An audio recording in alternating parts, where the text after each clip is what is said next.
সমুদ্রের বুকে ভাসছে আমেরিকার সবচেয়ে শক্তিশালী যুদ্ধজাহাজ ইউএসএস আব্রাহাম লিঙ্কন।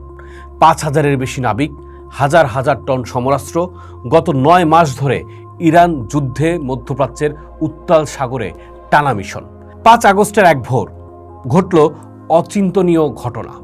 এক নাবিক ছুটে গেলেন জাহাজের রেলিংয়ের দিকে, লাফ দিলেন। সমুদ্রে পড়ার আগেই তাকে ধরে ফেললেন সতর্ক সহকর্মীরা। কি ভাবতে কষ্ট হচ্ছে? আত্মহত্যার ঝুঁকিতে আছে ৫,০০০ মার্কিন সেনা। কি মনে হয় অবিশ্বাস্য? না, এটাই এখন এই বাস্তবতা। দ্য গার্ডিয়ান, এনবিসি নিউজ সূত্র বলছে, ইরানের বিরুদ্ধে লড়তে গিয়ে এখন আত্মহত্যার সাথে লড়তে হচ্ছে হাজার মার্কিন নৌসেনাদের। গণমাধ্যমগুলোর প্রতিবেদন সূত্র বলছে, ইরানের বিরুদ্ধে যুদ্ধ করতে পাঠানো মার্কিন যুদ্ধজাহাজ ইউএসএস আব্রাহাম লিঙ্কনের নাবিক ও সেনাদের মানসিক স্বাস্থ্য এতটাই ভেঙে পড়েছে যে তারা বলছে আগামীকাল যেন ঘুম থেকে না উঠি। এই মুহূর্তে এই সেনাদের কোনো প্রত্যাশা নেই। তারা বলছে, আমরা শুধু বাড়ি ফেরার একটি সুনির্দিষ্ট তারিখ চাই। কয়েক মাস আগে দুনিয়ার সবচেয়ে ক্ষমতাধর রাষ্ট্রের প্রেসিডেন্ট ট্রাম্প হুঙ্কার দিয়েছিলেন ইরানকে সভ্যতা থেকে নিশ্চিহ্ন করে ফেলবেন। এরপর পেরিয়েছে অনেকক্ষণ। এই সময়ে ইরান আমেরিকা যুদ্ধবিরতি চুক্তি করেছে, চুক্তি ভেঙেছে। হরমুজ ঘিরে হামলা পাল্টা হামলার ধ্বংসের আগুন ছড়িয়েছে মধ্যপ্রাচ্যে। সর্বোপরি ইরান আছে সদর্পে মাথা উঁচু করে। অথচ যাকে দুনিয়া থেকে হাওয়া করে দেওয়ার ভয় দেখিয়ে মোতায়েন করা হয়েছে দুনিয়ার সবচেয়ে শক্তিশালী রণতরী আর সহস্র সৈন্য, তারাই এখন নিজেদের মেরে ফেলতে চাইছে। প্রশ্ন হলো, কেন এই পরিস্থিতি? হরমুজের নিয়ন্ত্রণ নিতে গিয়ে কেন স্ব-উদ্যোগে মৃত্যুর ঝুঁকিতে মার্কিন সেনারা? এই উত্তর খোঁজার আগে একটু কল্পনা করুন, সমুদ্রের বুকে ভাসছে আমেরিকার সবচেয়ে শক্তিশালী যুদ্ধজাহাজ ইউএসএস আব্রাহাম লিঙ্কন। ৫,০০০-এর বেশি নাবিক, হাজার হাজার টন সমরাস্ত্র। গত ৯ মাস ধরে ইরান যুদ্ধে মধ্যপ্রাচ্যের উত্তাল সাগরে টানা মিশন। ৫ আগস্টের এক ভোর ঘটল অচিন্তনীয় ঘটনা। এক নাবিক ছুটে গেলেন জাহাজের রেলিংয়ের দিকে, লাফ দিলেন। সমুদ্রে পড়ার আগেই তাকে ধরে ফেললেন সতর্ক সহকর্মীরা। কি ভাবতে কষ্ট হচ্ছে? নেভি টাইমসের প্রতিবেদন সূত্র বলছে, লিঙ্কনে মোতায়েন থাকা নাবিক সৈন্যদের বেশিরভাগই এখন এইরকম অবস্থায়। এখন চলুন উত্তর খুঁজে দেখি কেন এমনটা হচ্ছে। গার্ডিয়ান, এনবিসি নিউজ এবং নেভি টাইমসের প্রতিবেদন সূত্র বলছে, ইউএসএস আব্রাহাম লিঙ্কন রণতরীর নাবিক সেনাদের এই চরম মানসিক বিপর্যয় ও আত্মহত্যার ঝুঁকির অন্যতম কারণ টানা প্রায় ৯ মাস সমুদ্র অবস্থান এবং রেকর্ড ২৫০ দিনের বেশি সময় ধরে তীরে নামতে না পারা।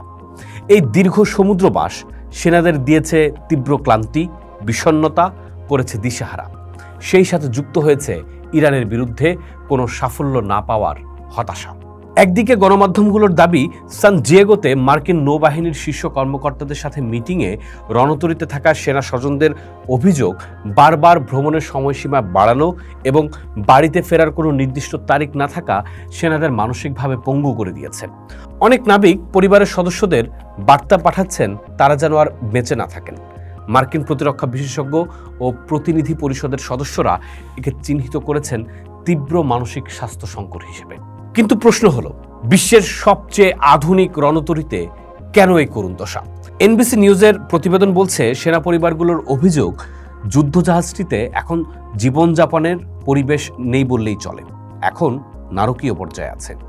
হরমুজের নিয়ন্ত্রণ এবং ইরানের ওপর অবরোধ কঠোর করতে মার্কিন রণতরীটিকে এমন এক সংঘাতপূর্ণ পরিবেশে থাকতে হচ্ছে যেখানে তাদের রসদ সরবরাহের পথগুলো যুদ্ধের কারণে বিঘ্নিত হয়েছে। ফলে জাহাজে চরম খাদ্য ও সুপেয় পানির সংকট তৈরি হয়েছে। খাবার বলতে জুটছে মাত্র ৮ কাপ ভাত আর 2টি টর্টিনা রুটি। এর সঙ্গে যোগ হয়েছে নষ্ট হয়ে যাওয়া বাথরুম, ঠান্ডা পানির অভাব ও লন্ড্রি সেবা বন্ধ হয়ে থাকা। পারস্য উপসাগর ও প্রণালী জুড়ে ইরানের ক্রমাগত কৌশলগত চাপ, ড্রোনের ভয়, সার্বক্ষণিক সর্বোচ্চ সতর্কতা এবং অতিরিক্ত ডিউটি রণতরীটির সেনাদের ন্যূনতম সহনশীলতাকেও শেষ করে দিয়েছে। ফলে আমেরিকা যে সেনা পাঠিয়েছিল শত্রুকে ধ্বংস করতে, খাদ্যাভাব ও অনিশ্চয়তায় তারা নিজেরাই এখন নিজেদের শেষ করে দেওয়ার সিদ্ধান্ত নিচ্ছে।